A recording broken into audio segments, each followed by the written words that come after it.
আমাদেরকে বলে মৌলবাদী।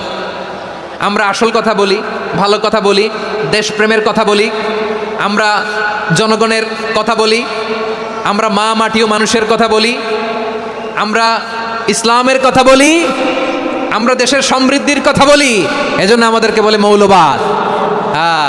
আবার আমাদেরকে বলে ধর্ম ব্যবসায়ী, আছে না নাই? আমরা ধর্মের সত্য কথা প্রচার করি, যেটা দেশের ভালো জনগণের ভালো সেটা উপস্থাপন করি, আমাদেরকে বলে ধর্ম ব্যবসায়ী। আমার প্রিয় ভাইয়েরা, যারা ইসলামের কথা বলে, যারা কোরআনের কথা বলে, এরা ধর্ম ব্যবসায়ী নয়। খবরদার, আলেমদের বিরুদ্ধে দাঁড়াবেন না। আলেমদের পক্ষে থাকলে আপনার জীবন উজালা করে দিবে কে?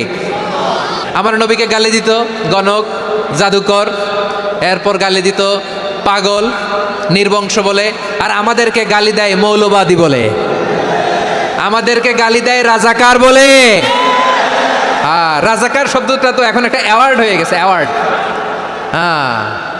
রাজাকার রাজাকার গালি দেওয়ার দিন শেষ। কি দিন আসলো, সুবহানাল্লাহ কইবেন না?